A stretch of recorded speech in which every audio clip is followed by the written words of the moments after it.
Quran-Kərimin ayələrində bizə müəyyən əsaslar təlqin olunur.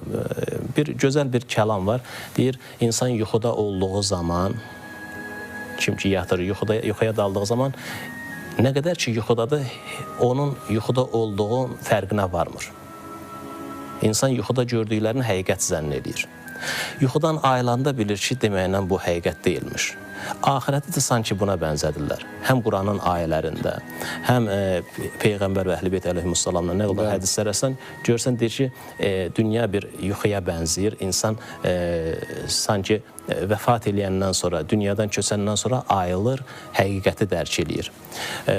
Biz bunun ahirətin, bunu sübut eləyən Quran ayələrindən, məsələn, Quran-Kərimin ayələrində biz deyirik, məsələn, filan kəs rəhmətə getdi, dünyadan köçdü. Amma Quran-Kərim fərqli şəkildə bunu bizə izah edir. Deyir, qayıtdı.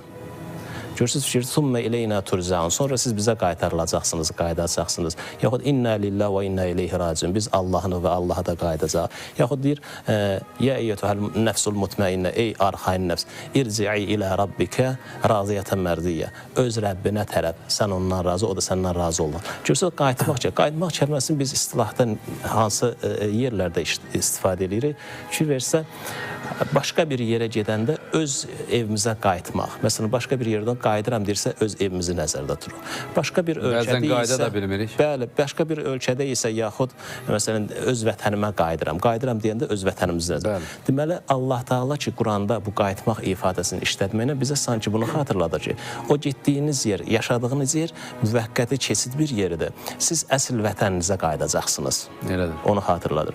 Və bundan çıxış edərək insan dərk eləyəndə ki, bu yer keçid yeridir, müvəqqəti bir yerdir.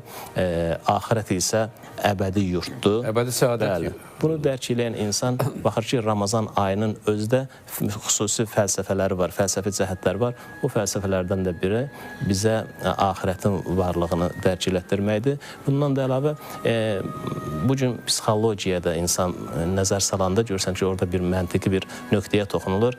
Deyir, insan əgər öz həyatını pulun üzərində qurarsa, insan öz həyatını vəzifə, var dövlət və şan şöhrət üzərində qurarsa, bir sözlə insan öz həyatını yalnız maddi rahatlıq üzərində qurarsa, o psixologiyada deyir buna mənasızlıq böhranı deyilir. Yəni insan sanki özü sonradan dərk edir ki, həyatı mənasız keçir və bəzində mənəvi boşluq hiss edilir, depressiyada uğru stresslər keçirilir.